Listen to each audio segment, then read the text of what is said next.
What's good, YouTube? And welcome to the house. TCG player bonus bucks back are here. 15% back, one of their biggest promotions ever. So use that TCG player link in the description down below, costing you nothing extra to support the channel directly for the cards you'd already be buying if you can check out. TCG player thought they were ready. They upped the servers. They were ready for the traffic, and they're still getting slammed today to where it is hard to check out. You can add things to cart right now. It seems to be okay and sluggish, but some people are having crashes during checkout, items disappearing from their cart, of course, because of that. So hopefully you have a smoother experience as the day goes on, but that also means prices probably rising up also as the day goes on. But Burst of Destiny right now is super cool versus what we have seen. Destiny Hero Destroyer Phoenix under triple digits, but still above that $82 that I hoped it would fall to. It's got this balance of people really want to play this engine. It seems atop the set outside the Starlights. Also Ecclesia, still the most expensive Starlight over Stratos and the others I called Bonk Stick Waifu to be towards the top, but we'll see as the day goes on how listings go. Most notably, the Sealed is down to $75 a box. I told you guys that even some of the most hype sets on release, they're around $72-ish.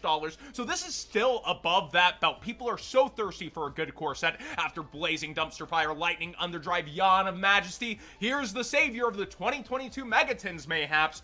But I will note also, it is so great how long-term these products have been gaining value, like Eternity Code and Rise of the Duels. Before, we had the problem of there weren't Starlights in these sets, and also the Megatons didn't do different rarities, leaving chase secrets and memorable times. So here, Sword Souls have gotten cheaper than I even thought they would be. Mo Yi hitting around $45 right now. The secret rare also, you have Grandmaster Chi Zhao going around $24.25.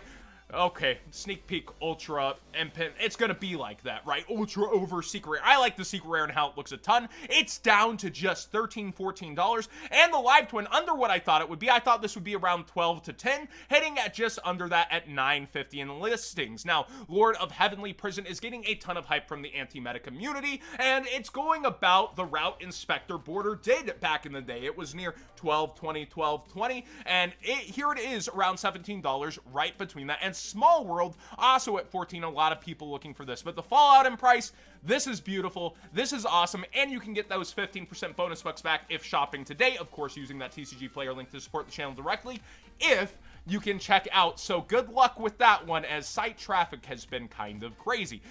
To tribute summon is to no pain. Back in the day, true Draco players paying out through the nosebleed prices. Ryza here. I may have to actually go digging through mine and do like a claim sale on the Discord or something at like half this price, because this is freaking ridiculous. DUEA around $50 even for Unlims, and the Mega Pack one's a market price of $40. I feel like Floon the Rees is a really good deck, but I don't think it's taking over the metagame. I think it will be Rogue to maybe tier, I almost want to say 1.75, like not quite tier 2, not quite tier 1.5. I know Pack is probably thinking about the deck according to Twitter today, but oh my gosh, this just blows my mind. And we did see Caius the Shadow Monarch kind of hitting up back in the day, right towards $20 for an Ultra, and this is a secret rare out of one of the most memorable sets of all time, but gosh, freaking dang does it really hurt to see. Goes from the trash piece pre-sales are already up over on Gamer's Choice and Big 3 deals for about the same price. You can use code What's Good 5 for 5% off on both and support the channel directly.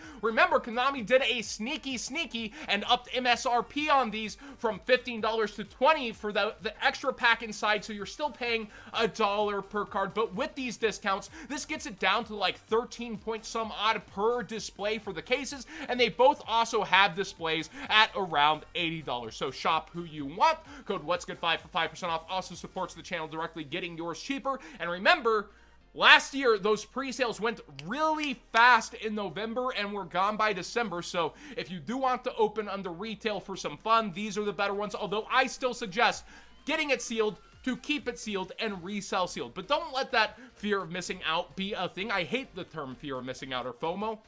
I really don't like it overall, but with goes from the trash / pass to, I do feel like pre-sales will go pretty fast, and my back-end data from Gamer's Choice is showing that that's happening. Also, Battle of Chaos is still up over on Big 3 deals. I believe Gamer's Choice sold out of this one. They have it at $750, and being the set that kicks off next year, I'm hoping for something special like 20th Anniversary Edition for the TCG Konami, but that 25th logo has been getting used on like Hypeland and even the Yu-Gi-Oh! Cereal, so I don't know if we'll get 20th Anniversary anniversary rarity in the TCG, but hopefully Battles has something special, because right now it's like a DM era Dawn of Majesty, which still should sell better with the Kaiba Jet and stuff, but we'll have to wait and see also for the TCG exclusive world premiere archetype, which I'm not holding my breath for. Basically, I'm not making this sound too appealing, am I? There's a lot of hopium, but I feel, I don't know, I just feel something about this set's gonna turn out all right.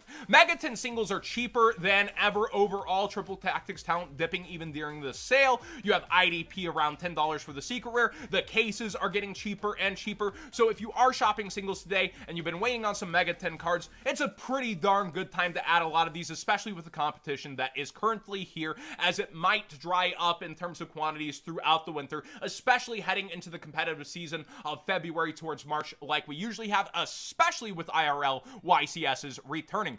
We've been watching this one. Baroness during sale day has passed Crystal Clear Wing Synchro Dragon, and in fact this has only gone down in price, and tons of people are listing it hoping to sell it today, and it is selling at a pretty darn good rate today for those that can check out. But Baronne de Fleur, she's headed towards triple digits and has surpassed the Ghost within Synchro Storm.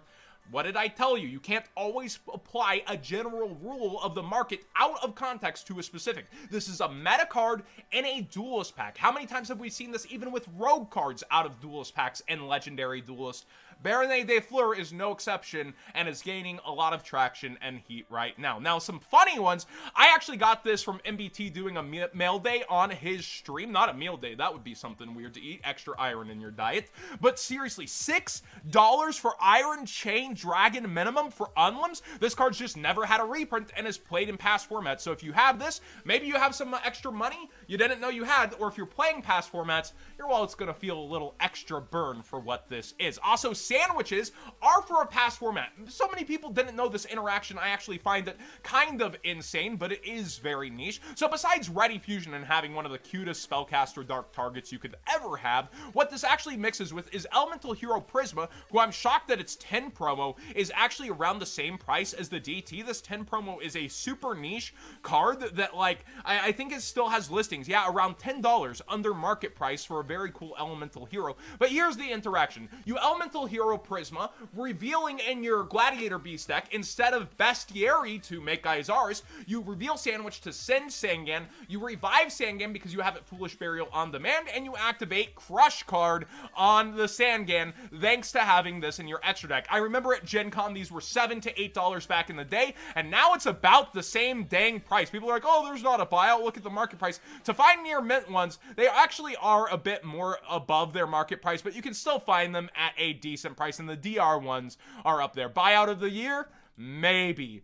Number 80, Rhapsody in Berserk is being talked about a lot because of PK entering the metagame, especially when we get the Yusha token to mix in with this engine, but now we have the Destiny Soldier engine coming in here too. I do feel like this is a very good card to fight against PKs and also in PKs, so it's one to pay attention to, especially with how the metagame may develop. And then we have the Lost Art promotions. This is what I think will get eyed throughout the day, and people pointed out to me the large Dark Magician Girl with the border is approaching the price of the one without a border. I do find that a little bit weird. Here we see she's at 35 and has done nothing but go up. And the original release without the border, that is a very huge distinction, is around $40, but these are foreign, to be fair. Those are French. And lowest English copy still coming in at 42, just above it. So these have bottomed out long term if you want the more special copy of the release, which, again, we've seen less differences be a lot more on the market. Right now is probably one of the optimal times to get this version during bonus bucks back. And also looking through, some of these have risen quite nicely. Like Harpy Queen stably stayed around 20.